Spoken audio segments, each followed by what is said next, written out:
Vamos abrir nossas Bíblias no Evangelho de Mateus. Evangelho de Mateus, capítulo 18.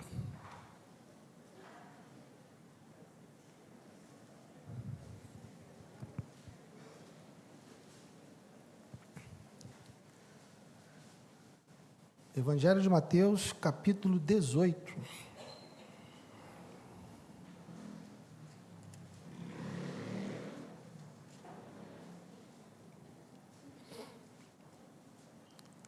Vamos ler o capítulo todo, do 1 ao 35. Mateus 18, a partir do verso 1. Diz assim: Naquela hora, os discípulos se aproximaram de Jesus e perguntaram: Quem é o maior no reino dos céus? E Jesus, chamando uma criança, colocou-a e disse: Em verdade lhes digo, se vocês não se converterem e não se tornarem como crianças, de maneira nenhuma entrarão no reino dos céus. Portanto, aquele que se humilhar como esta criança, esse é o maior no reino dos céus. E quem receber uma criança tal como essa em meu nome, é a mim que recebe. E se alguém fizer tropeçar um desses pequeninos que creem em mim, seria melhor para esse que uma grande pedra de moinho fosse pendurada ao seu pescoço e fosse afogado nas profundezas do mar. Ai do mundo por causa das pedras de tropeço, porque é inevitável que elas existam, mas ai de quem é responsável por elas. Se a sua mão ou seu pé leva você a tropeçar, corte-o e jogue fora, pois é melhor você entrar na vida manco ou aleijado do que, tendo duas mãos ou dois pés, ser lançado no fogo eterno. E se um dos seus olhos leva você a tropeçar, arranque-o e jogue fora, pois é melhor você entrar na vida com um só dos seus olhos, do que, tendo os dois, ser lançado no inferno do fogo. Fiquem atentos para não desprezarem nenhum desses pequeninos, porque eu afirmo a vocês que os anjos deles, lá nos céus, veem incessantemente a face de meu Pai Celeste, porque o Filho do Homem veio para salvar o que estava perdido. O que vocês acham? Se um homem tiver 100 ovelhas e uma delas se desgarrar, não deixará ele nos montes as 99, indo procurar a que se desgarrou? E se consegue encontrá-la, em verdade lhes digo que ficará mais alegre por causa desta do que pelas 99 que não se desgarraram. Assim, não é da vontade do Pai de vocês, que está nos céus, que se perca um só destes pequeninos. Se o seu irmão pecar contra você, vá e repreenda-o em particular. Se ele ouvir, você ganhou o seu irmão. Mas se não ouvir, leve ainda com você uma ou duas pessoas, para que pelo depoimento de 2 ou 3 testemunhas, toda a questão seja decidida. E se ele se recusar a ouvir essas pessoas, exponha o assunto à igreja. E se ele se recusar a ouvir também a igreja, considere-o como gentio e publicano. Em verdade lhes digo que tudo que ligarem na terra terá sido ligado nos céus, e tudo que desligarem na terra terá sido desligado nos céus. Em verdade também lhes digo que, se 2 de vocês sobre a terra concordarem a respeito de qualquer coisa que vierem a pedir, isso lhes será concedido por meu Pai que está nos céus, porque onde estiverem 2 ou 3 reunidos em meu nome, ali estou no meio deles. Então Pedro, aproximando-se, perguntou a Jesus: Senhor, até quantas vezes meu irmão pecará contra mim, que eu lhe perdoe? Até 7 vezes? Respondeu Jesus: Não digo a você que perdoe até 7 vezes, mas até 70 vezes 7. Por isso, o reino dos céus é semelhante a um rei que resolveu ajustar contas com os seus servos. E passando a fazê-lo, trouxeram-lhe um que lhe devia 10.000 talentos. Não tendo ele, porém, com o que pagar, o senhor desse servo ordenou que fossem vendidos ele, a mulher, os filhos e tudo que possuía, e que assim a dívida fosse paga. Então o servo, caindo aos pés dele, implorava: Tenha paciência comigo e pagarei tudo ao senhor. E o senhor daquele servo, compadecendo-se, mandou embora e perdoou-lhe a dívida. Saindo, porém, aquele servo encontrou um dos seus conservos que lhe devia 100 denários. Agarrando-o, começou a sufocá-lo, dizendo: Pague-me o que você me deve. Então o seu conservo, caindo aos pés dele, pedia: tenha paciência comigo e pagarei tudo a você. Então, ele, não quis. Pelo contrário, foi e o lançou na prisão até que saudasse a dívida. Vendo os seus companheiros o que havia acontecido, ficaram muito tristes e foram relatar ao seu senhor tudo o que havia acontecido. Então o senhor, chamando aquele servo, lhe disse: servo malvado, eu lhe perdoei aquela dívida toda porque você me implorou. Será que você também não devia ter compaixão do seu conservo, assim como eu tive compaixão de você? E indignando-se, o Senhor entregou aquele servo aos carrascos, até que lhe pagasse toda a dívida. Assim também o meu Pai, que está no céu, fará com vocês, se do íntimo não perdoarem cada um a seu irmão. Senhor, obrigado pela tua palavra. Ajuda-nos, Senhor, a compreendermos, ajuda-nos, ó Deus, a aplicarmos tudo que vamos aprender aqui nessa noite, pelo poder do teu Espírito, Senhor.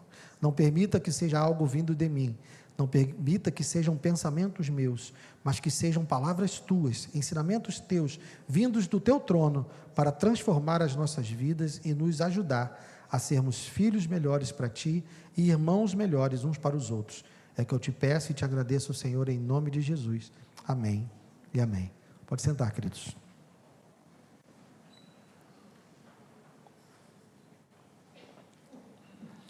Quem já teve a oportunidade de conversar comigo sobre perdão, eu já explanei uma dificuldade que eu tinha até hoje com as escrituras a respeito de perdão. Porque vocês já repararam que a Bíblia manda muito mais a gente perdoar do que pedir perdão? Tem até um versículo ou dois que te instruem a pedir perdão. Mas a Bíblia é cheia de lugares nos mandando perdoar. Eu confesso aos irmãos que isso era um problema para mim, eu tinha uma dificuldade para entender isso, mas com a graça de Deus, pelo poder do Espírito, eu acho que hoje essa dúvida foi sanada e eu vou compartilhar isso com os irmãos.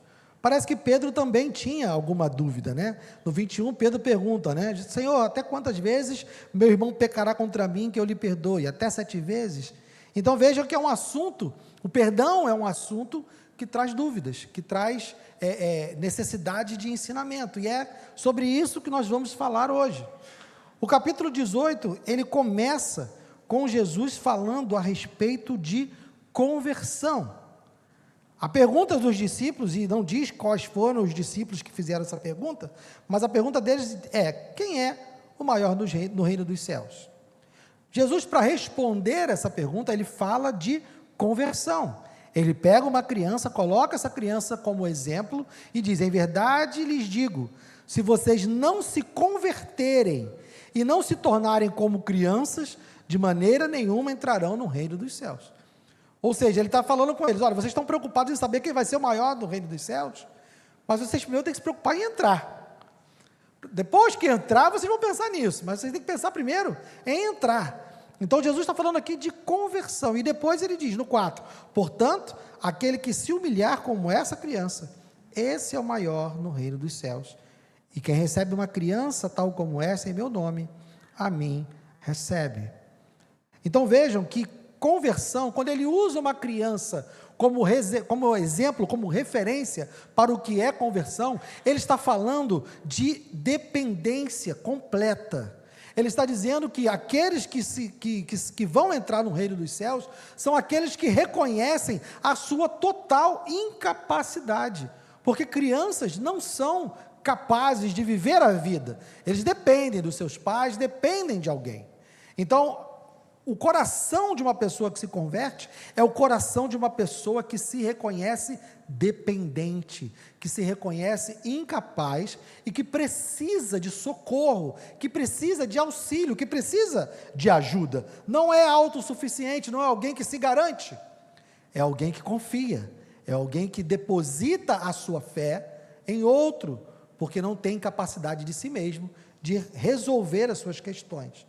Então, essa é o primeiro ensinamento de Jesus a respeito de conversão. Mas ele continua então falando que aquele que se humilhar como essa criança. Humildade tem a ver com humilhação. São palavras da mesma raiz etimológica. Então, quando a gente fala de humildade, quando a gente pede a Deus para ser mais humilde, Deus provavelmente vai nos enviar situações humilhantes, porque ser humilde é aquele que aceita ser humilhado. Humildade não era uma virtude nesse tempo. Nessa cultura, humildade não era uma virtude. Uma pessoa humilde era mal vista, porque ser humilde é ser condescendente com a sua própria humilhação. Esse reconhecimento de incapacidade é consequente. Em consequência desse reconhecimento de incapacidade, existe então uma humilhação. Eu estou declarando que sou incapaz. Eu estou declarando que não tenho em mim potência, não tenho em mim condições. Eu sou incapaz. Isso é se humilhar. Mas então, qual é a boa notícia para quem se humilha? Ele entra no reino dos céus e mais, ele tem Jesus se identificando com ele. Verso 5, e quem receber uma criança tal como essa em meu nome, é a mim que recebe. Ou seja, Jesus se identifica totalmente com aqueles que, como uma criança, se humilham e reconhecem a sua incapacidade. Aqueles que reconhecem que precisa de um Salvador, o Salvador diz, quem receber a ele, recebe a mim. Ele se identifica totalmente com aqueles que estão nessa situação. Então, nos versos 6 a 9, ele vai trazer algumas advertências sobre os tropeços desses pequeninos. Quem são esses pequeninos? No verso 6, e se alguém fizer tropeçar um desses pequeninos, ele não está falando aqui das crianças, ele não está mais usando a criança propriamente dita. Quando ele fala pequeninos a partir daqui, ele está falando daqueles que se converteram, daqueles que reconheceram a sua incapacidade, daqueles que se humilharam, daqueles que entraram no reino dos céus. Então ele diz, e se alguém fizer tropeçar um desses pequeninos que creem em mim, seria melhor para esse que uma grande pedra de moinho fosse pendurada ao seu pescoço e fosse afogado na profundeza do mar. Então existe uma advertência de Jesus, como ele se identifica totalmente com esses pequeninos, como ele se identifica totalmente com essas pessoas que reconhecem a sua incapacidade, que se humilham, ele está dizendo que se alguém fizer esses pequeninos tropeçarem, era melhor que ele morresse afogado, porque ele está entrando em confronto com o próprio Deus, ele está entrando em confronto com a vontade do Pai. E ele alerta também sobre a seriedade do pecado.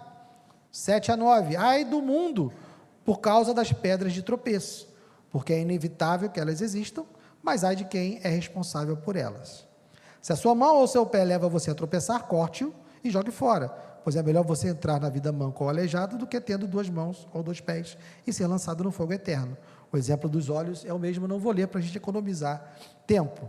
Mas vejam que Jesus aqui, embora ele esteja falando que os pequeninos não podem, ser alvo de alguém fazê-los tropeçar, Jesus está fazendo aqui uma advertência séria a respeito do pecado.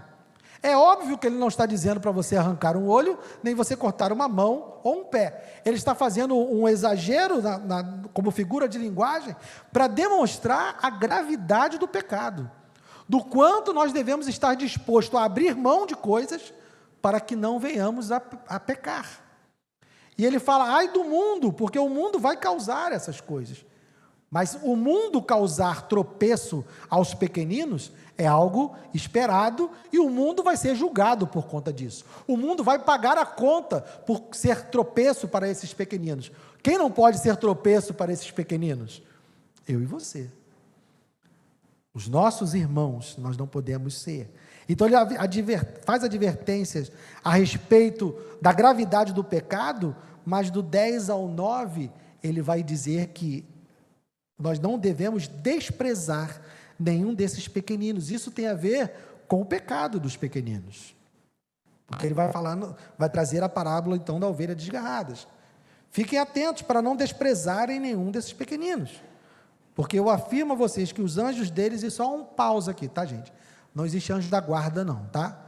Aqui os anjos deles não está falando que Deus tem um anjo do lado de cada um de nós e a gente tem um anjo da guarda. São anjos que estão a serviço de Deus para cuidar do povo de Deus. Então, existem anjos que cuidam de nós, mas você não tem um anjo da guarda. Não tente descobrir o nome do seu anjo da guarda, não acenda uma vela para o seu anjo da guarda, pelo amor de Deus, tá? Não use esse versículo para isso. Mas o que Jesus está dizendo aqui é que Deus se importa com esses pequeninos.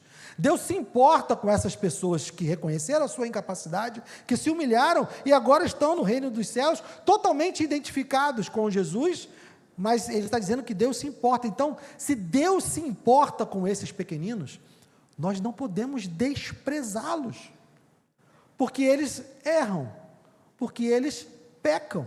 Vejam que está tudo no contexto de pecado. Os versículos anteriores falam a respeito de pecado.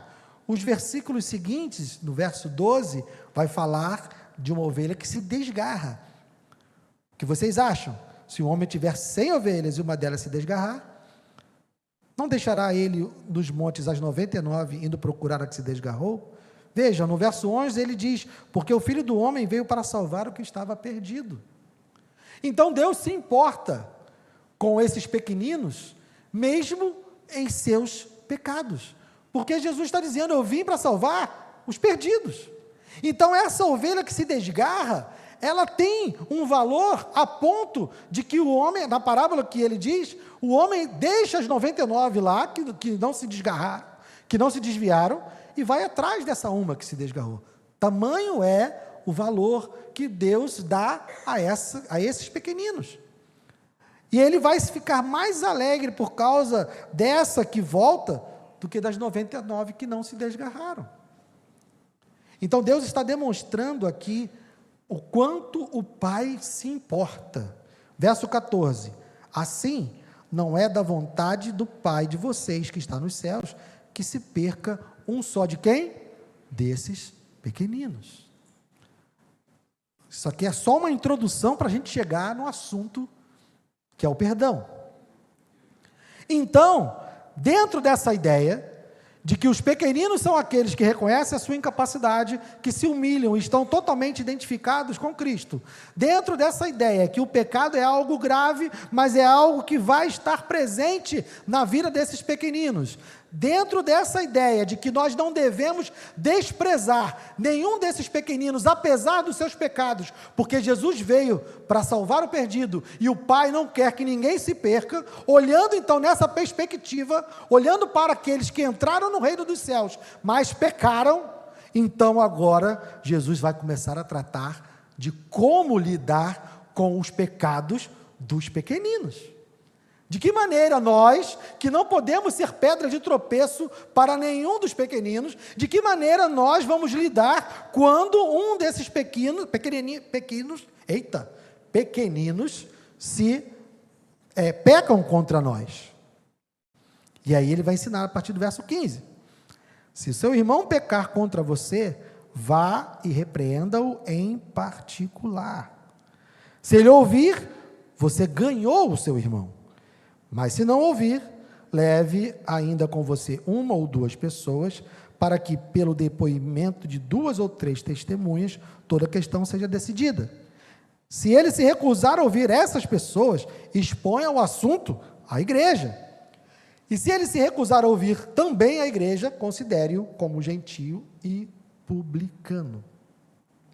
Então entenda, por conta dessa identificação com Cristo, nós devemos receber esses irmãos, por conta do valor que eles têm, nós não podemos desprezar esses irmãos, por conta da vontade do Pai, que deseja que nenhum deles se perca, nós então vamos lidar com nossos irmãos dessa maneira. O perdão é algo que tem sido negligenciado no nosso corpo por muito tempo, porque a gente não tem noção da gravidade disso. Se alguém pecar contra você, se alguém pecar contra mim, nós temos aqui uma receita dada pelo próprio Cristo, de como devemos agir. Fulano fez isso comigo, eu vou contar para todo mundo, menos para ele, é isso que está escrito aqui? Ah, fulano fez algo comigo, eu vou fazer o seguinte, a igreja é grande, ele senta aqui na frente, eu vou sentar lá atrás. É isso que está escrito aqui? Não desprezar um pequeno. Então, irmãos, o nosso relacionamento, a nossa comunhão é tão importante para Deus. E Ele sabe que nós vamos pecar, e Ele sabe que nós vamos falhar, mas Ele diz, se o irmão pecar contra você, repreenda-o em particular. E qual é o objetivo dessa repreensão? É demonstrar a ele o quanto ele é mau, é demonstrar para ele o quanto ele te fez mal, é demonstrar para ele o quanto ele é menor. Não, qual é o objetivo? Se ele ouvir, você ganhou o seu irmão. Então, irmãos, se alguém tem problema com alguém dentro da igreja, esse problema precisa ser resolvido. Ele precisa ser resolvido. Tanto que há instâncias, né? A primeira instância, a segunda instância e tem um STF. Está igualzinho, né? A Justiça do Brasil. Porque você vai falar com ele, se ele não te ouvir, você vai deixar para lá? Não. Por quê? Porque ele é importante. Porque ele não pode ser desprezado. Porque Deus não quer que ele se perca. Então, se você for falar com ele, ele não te deu ouvidos, você vai deixar para lá? Não. Você vai chamar agora 2 irmãos e vai trazer. E vai tentar novamente, porque você está tentando ganhar o seu irmão. E se depois disso ele não consegue, a gente traz para a congregação, traz para a liderança. Porque a nossa igreja não é uma igreja congregacional, onde nós votamos, né, membresia. Existem igrejas congregacionais, onde a membresia é votada por toda a igreja. Como nós não somos uma igreja congregacional, nós somos uma igreja episcopal, o que você vai fazer é, então, já que você tentou diretamente com o irmão, tentou com mais 2 ou 3 amigos e não conseguiu, traz para a liderança. Vem dizer, olha, pastor, eu tive um problema com o Guilherme e já tentei conversar com o Guilherme e o Guilherme não me ouviu. Já levei mais fulano e beltrano para conversar com o Guilherme não ouviu. Agora, pastor, eu preciso que a gente sente e converse com o Guilherme, para ver se o Guilherme vai ouvir. E se eu não ouvir, aí a Bíblia diz para eu ser tratado como gentio ou publicano. Eu vou ser excluído da comunhão. Com que propósito? De ser ganho. Porque se nós como igreja permitirmos que alguém com o coração completamente impenitente, porque alguém que erra, não ouve 1, não ouve 2 e não ouve a igreja, esse tem um coração impenitente. Se eu permito que um irmão como esse, dentro da congregação, permaneça como se nada tivesse acontecido, eu estou ajudando ou atrapalhando ele? Eu estou atrapalhando ele. Se um pai não corrige o filho, ele está ajudando ou atrapalhando o filho? Está atrapalhando. Então, quando se diz que é para tratá-lo como gentio ou publicano, está dizendo que ele vai ser tratado como alguém a quem nós devemos pregar o evangelho. Alguém a quem nós devemos tentar alcançar com o amor de Deus, porque com as suas atitudes ele está demonstrando que não tem ainda um novo coração. E ele precisa então da pregação do evangelho. Mas Pedro ouve essa explicação de Jesus e fica com dúvida. Pedro ouve Jesus falando a respeito desse perdão e fala então, aí o Pedro era um cara muito, sim, né? Ele tinha umas coisas, né? E ele quer dar uma de bonzinho. Ele quer se apresentar como alguém extremamente piedoso, né? Então ele diz, Senhor, até quantas vezes meu irmão pecará contra mim, que eu lhe perdoe? Até 7 vezes, ele diz 7 vezes como se fosse um absurdo, tá, gente? Na cultura judaica, perdoar mais do que 3 vezes era algo desproposital. Eles tinham lá no seu Talmud, nas suas tradições, a ideia de que o máximo de perdão era 3. Então, quando Pedro vira para Jesus e fala 7, ele acha que está arrebentando. Ele fala, Jesus vai me achar o cara. Jesus, até 7 vezes? Aí Jesus diz, não, 7 não. 70 vezes 7. Ou seja, Se você achou que 7 era muito, eu estou dizendo que você deve perdoar de maneira indeterminada, quantas vezes forem necessários. Então, nesse processo, nós devemos não desprezar o irmão por causa do seu pecado. Não podemos simplesmente nos afastar dele, porque se desprezarmos esses pequeninos, Jesus está dizendo que nós teríamos que nos ver com eles, porque o Pai se importa com eles. Também não devemos pular etapas. Teve um problema com o Guilherme, eu vou lá direto no pastor, nem falou com o Guilherme. Pastor, o Guilherme fez isso, isso, isso, aí o pastor vai perguntar para você falou com o Guilherme? Aí você vai dizer, não falei com o Guilherme. Então volta lá e fala com o Guilherme, porque é o que a Bíblia diz. Não devemos pular etapas. E por fim, o objetivo de nós irmos tentar resolver a questão é ganhar o irmão. Então, depois que Pedro faz essa pergunta, Jesus pensa o seguinte: eu vou ter que explicar com mais detalhes. E aí ele traz então a parábola do servo que não queria perdoar. E ele conta então que ao rei, vai lá, verso 23, por isso o reino dos céus é semelhante a um rei. Você vê que o assunto é o mesmo. Começou lá no verso 1, perguntando o quê? Como eu faço? Quem é o maior no reino dos céus? Jesus está tratando ainda das mesmas questões. Então ele diz, por isso o reino dos céus é semelhante a um rei que resolveu ajustar conta com seus servos.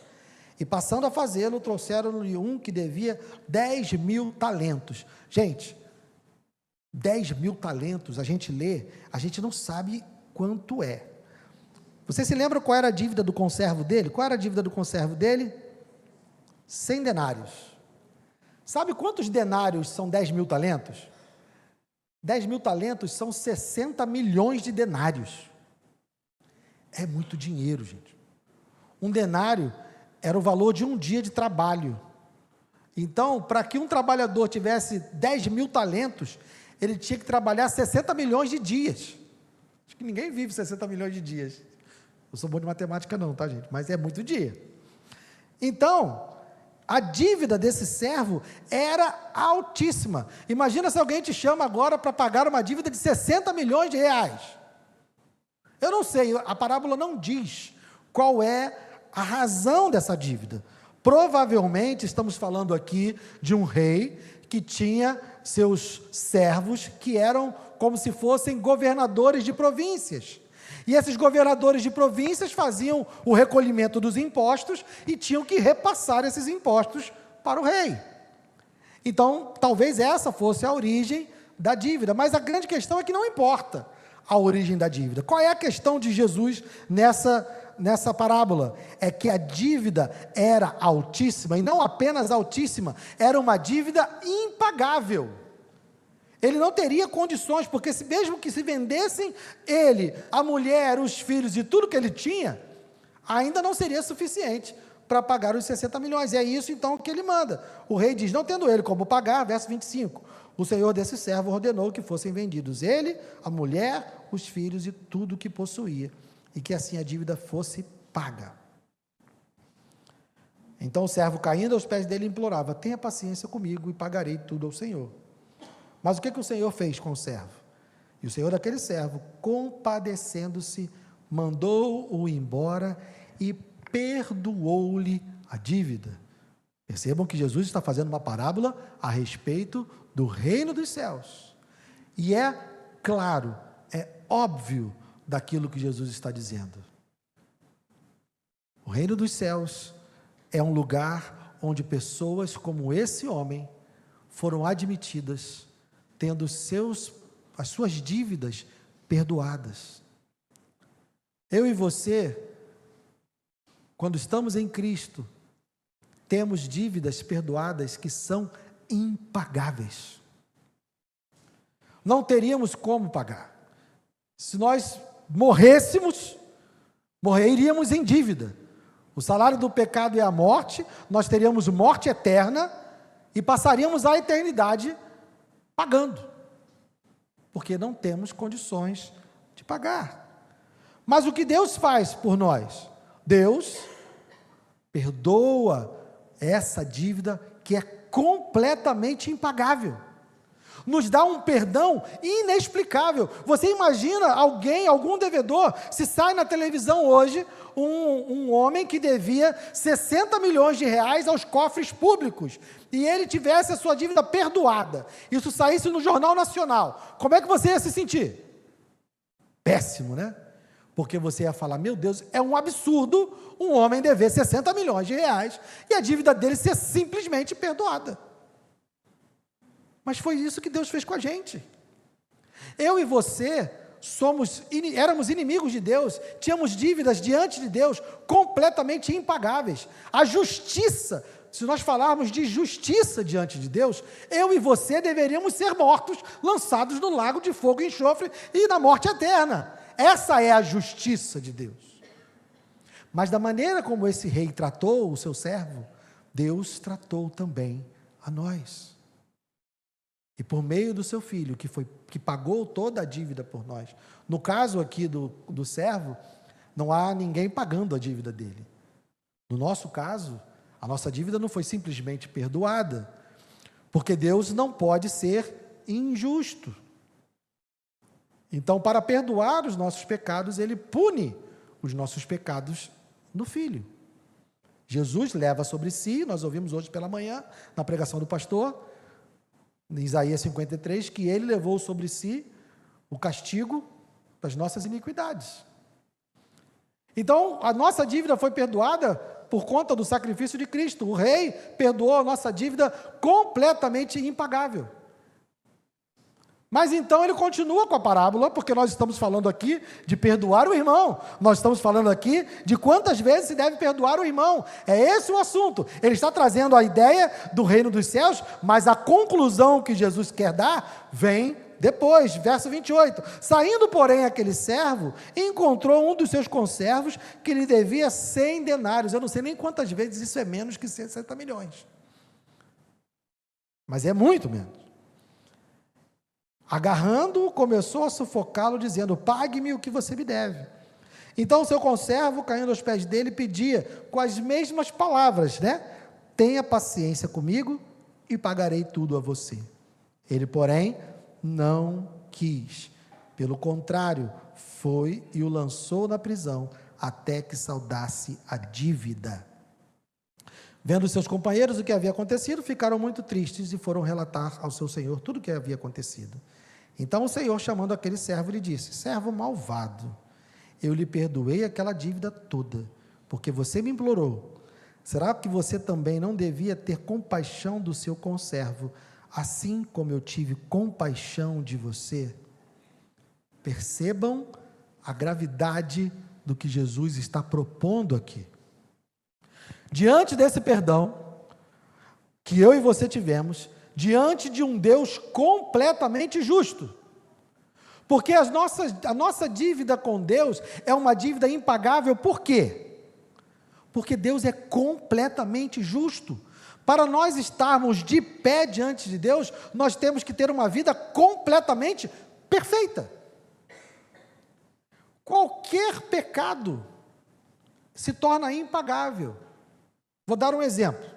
Digamos que você deva, o contrato de aluguel seu seja por dia tudo que você tem no bolso. Esse é o seu contrato de aluguel. Tudo que você tem no bolso.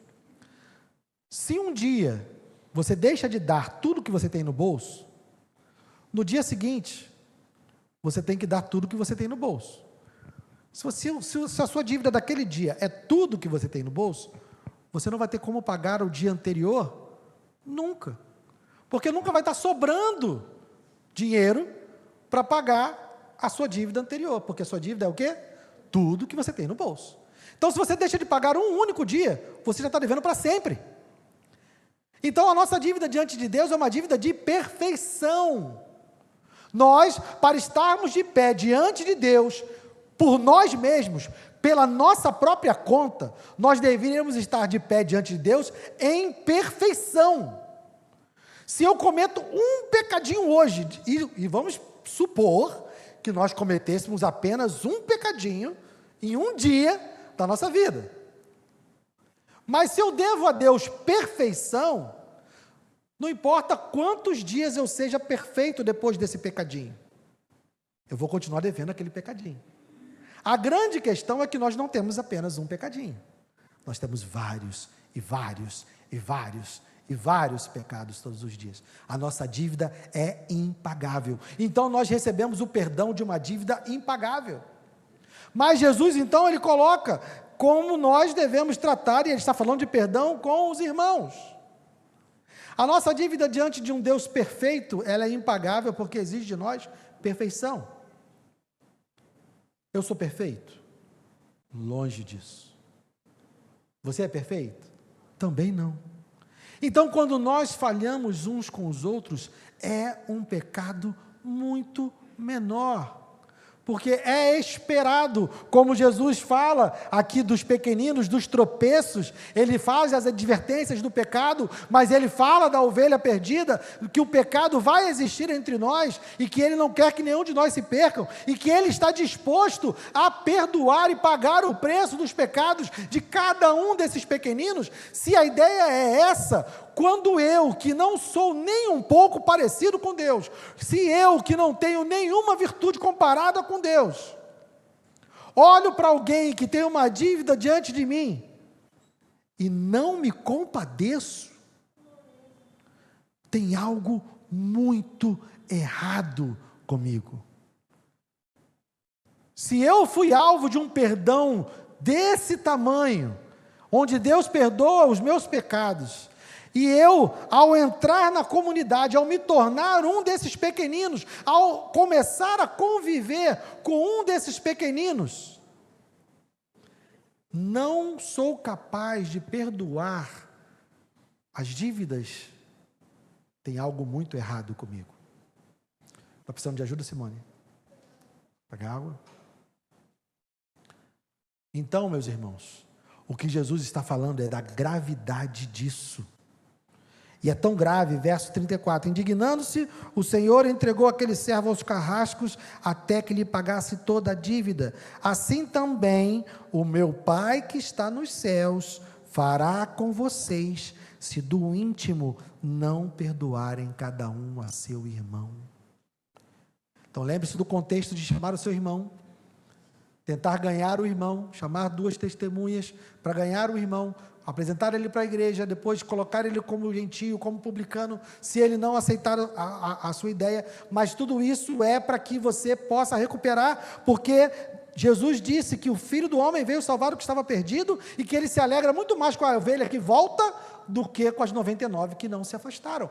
Essa é a ideia, esse é o quadro que está pintado diante de nós. Então a pergunta de Pedro está respondida. Deus foi capaz de nos perdoar de algo extremamente maior, absurdamente maior. Os valores que Jesus usa na parábola são absurdos de diferentes. 60 milhões de denários e 100 denários. O servo teve 60 milhões de denários perdoados e não foi capaz de perdoar 100 denários. Meus irmãos, nada do que vocês fizerem contra mim se compara com aquilo que eu fiz contra Deus. Nenhuma ofensa que vocês fizerem contra mim se compara com as ofensas que eu fiz diante de Deus. Se eu tenho consciência disso, e se eu tenho consciência do perdão que Deus me concedeu, como eu posso olhar para as ofensas de vocês para mim e não perdoar? E é aí que está a chave, porque perdoar é sofrer o dano, é aceitar, é consentir em sofrer o dano por causa de você? Não, por causa daquele que te salvou, porque aquele que te salvou é o mesmo que me salvou. Então ele aceitou um dano muito maior do que o dano que você me causou. Ele suportou um pecado muito maior do que você está me fazendo suportar. E ele pagou um preço pelo meu pecado. eu não preciso matar ninguém para perdoar você. Eu não preciso sacrificar ninguém para perdoar você. Deus sacrificou o seu Filho para que Ele pudesse nos perdoar. Então, como eu ousaria não perdoar você? Essa é a gravidade. Lembre-se da oração do Pai Nosso. Volte um pouquinho aí, Mateus capítulo 6. O que diz a oração do Pai Nosso? Verso 9.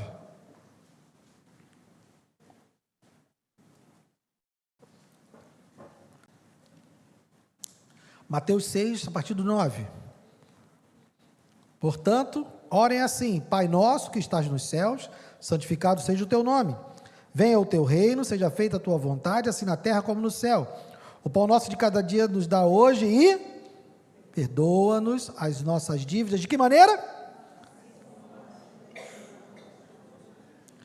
Se eu peço a Deus para perdoar as minhas dívidas, da mesma forma que eu perdoo os meus devedores, se eu não perdoo os meus devedores, de que maneira eu serei perdoado? Não serei. Percebem a gravidade disso, irmãos? Deus valoriza demais a nossa comunhão e o nosso relacionamento, que Ele coloca isso em palavras duras. O perdão entre nós tem que ser algo abundante. O perdão entre nós tem que ser algo necessário. Nós não podemos nos conformar com o fato de não estarmos bem com alguém. Isso não pode nos dar paz. Não podemos ter paz. Essas advertências de Jesus são advertências extremamente sérias. Pensa no painel do carro.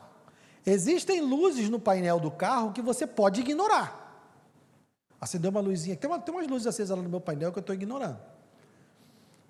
Uma luzinha aqui de um freio ABS, de um negócio lá, eu piso no freio porque ele está funcionando. A luzinha está acesa, já tem um tempinho já. Mas se acender a luz do óleo, você está andando com o carro, acendeu a luz do óleo, tu vai parar o carro. Se acender a luz da temperatura, você vai parar o carro. Então tem luzes que acendem no painel que nos obrigam a parar o carro para ver o que está acontecendo. Irmãos, se você não consegue perdoar alguém no corpo de Cristo, acendeu uma luz muito séria no seu painel. E você precisa parar. E você precisa olhar o que está acontecendo. Você precisa avaliar a sua vida. Você precisa avaliar se entendeu o perdão que você recebeu. Se entendeu aonde Deus colocou você por causa desse perdão. Se entendeu quem são as pessoas que estão ao seu redor. Não ignore essa luz. Eu já ignorei a luz do óleo do meu carro, tá, gente? Porque eu tive um carro, tinha um Golzinho, que ele tinha um problema, acendeu a luz do óleo. Eu levei no mecânico, e o mecânico falou para mim: olha só, já trocamos a bomba, já trocamos tudo, e não tem o que fazer. Você vai ter que fazer a retífica do motor. Eu não tinha dinheiro para fazer a retífica do motor. Eu perguntei para ele: tá, se eu continuar andando com o carro assim, vai acontecer o quê? Você vai ficar andando com o carro até quebrar, e quando quebrar você vai ter que fazer a retífica do motor. Falei: então, se em algum momento eu vou ter que fazer a retífica e eu não tenho dinheiro para fazer isso agora, então eu vou continuar andando com o carro até o motor quebrar. E foi o que eu fiz. Eu andei com o carro, andei mais uns 6 meses ainda com o carro, mas ele quebrou. Quebrou. Foi horrível. Uma barulheira, o carro parou de andar ali na Via Light de noite. O Beto teve que me socorrer lá, levar minha família para casa. Mas eu ignorei a lâmpada e o carro quebrou. Porque quando tem determinadas lâmpadas que quando acendem, você sabe que vai dar errado. Essa lâmpada, se você não consegue perdoar alguém, se você tem problemas com o irmão da igreja, que faz você ignorá-lo, desprezá-lo, se afastar dele, você quer distância, você não quer papo. Eu venho para a igreja, mas não quero papo. Se eu encontrar com ele, eu não vou falar. Ou vou dar só uma boa noite e pronto. Mas no seu coração, você não perdoou ainda esse irmão, tem uma luz acesa no seu painel que está avisando o seguinte: vai quebrar, vai dar ruim, porque você vai ser tratado da mesma forma. Perceba a gravidade. Deus ama a ovelha desgarrada. Jesus veio para salvar o perdido. Os pequeninos de Deus não podem ser desprezados. Os pequeninos de Deus são aqueles que reconhecem o seu pecado, a sua incapacidade, que se humilham diante de Deus e estão identificados com Cristo. Cada um daqueles que está hoje para participar dessa mesa é um desses pequeninos. Não despreze um desses pequeninos. Receba, porque Jesus disse que quem receber um desses pequeninos, a mim recebe. Então, a mesa simboliza a nossa comunhão com Deus, por meio de Cristo, mas também simboliza a nossa comunhão uns com os outros, porque fazemos parte do corpo de Cristo. Avalie, irmão, avalie, irmã, investigue o seu coração, e veja se há alguém que você precisa perdoar. Veja se há alguém que você deve chamar e dizer: Guilherme, eu estou chateado com você porque você fez tal coisa. Fulano, eu estou chateado com você porque você fez tal coisa. Porque é inadmissível que haja entre nós pessoas que ainda não resolveram suas questões. E em último caso, se chegarmos naquele ponto onde não há mais como a pessoa te pedir perdão, né? Volta lá para o 18. Quando chega naquele ponto onde você declara a pessoa como gentio e publicano, isso quer dizer que nós não perdoamos essa pessoa? Não, porque tratar a pessoa como gentio e publicano é amá-la a ponto de querer dar a ela o evangelho. Então nós perdoamos até mesmo aquele que se recusou a reconhecer o seu pecado, porque nós não somos Deus. Deus é completamente santo e justo, perfeito. Ele pode exigir de nós arrependimento e mudança de comportamento, porque Ele é santo. Ele é santo, santo, santo e completamente perfeito. Eu, irmão, se eu estiver exigindo de você algum pedido de perdão, se eu estiver exigindo de você algum arrependimento como condicionante, quantos pecados eu cometo contra outros irmãos? Porque a ideia é essa. Eu sou pecador e estou ofendendo pessoas todos os dias. Quando você me ofende, eu preciso me lembrar e procurar saber quantos eu já ofendi. E o quanto Deus me perdoou por causa disso. Então, não permita que você guarde no seu coração algo contra um pequenino de Deus. Não despreze. Receba, chame, lute por essa comunhão. Porque Deus se agrada disso. Deus morreu por esse pequenino, pagou o preço desse pequenino. E ao participarmos da mesa hoje, nós estamos declarando que temos parte com Cristo e com todos os seus pequeninos. Nós temos comunhão uns com os outros. Então, busque perdoar. E como eu disse no início, eu não entendia muito bem essa ideia de perdão. Eu achava que todo mundo tinha que pedir perdão para eu poder perdoar.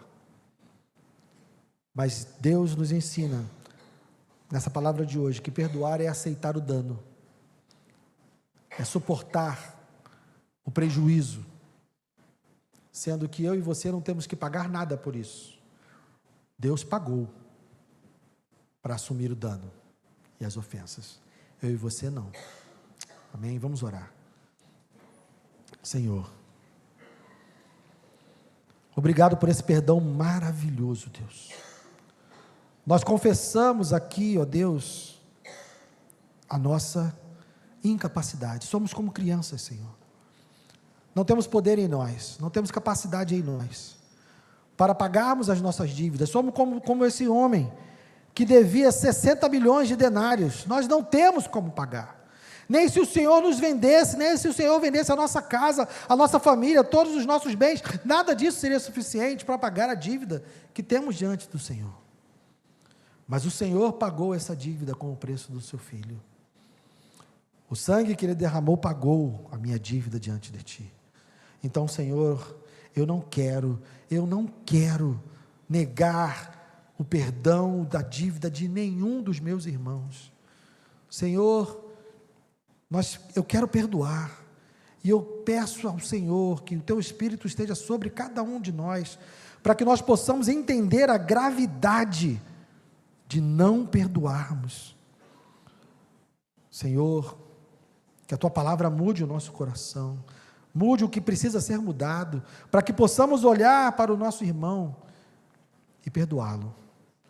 Que possamos lutar para resolver as questões, que possamos nos empenhar e nos comprometer para solucionar as nossas diferenças. Ajuda-nos nisso, Senhor, porque não queremos ser lançados fora, não queremos ser lançados na prisão, não queremos, Senhor, carregar um fardo, não queremos que o Senhor nos trate dessa maneira, porque já vimos que o Senhor nos perdoou. Então queremos ser também abundantes no perdão. Ajuda-nos nisso, Senhor, eu te peço, em nome de Jesus, amém. Os irmãos que vão nos ajudar com a mesa.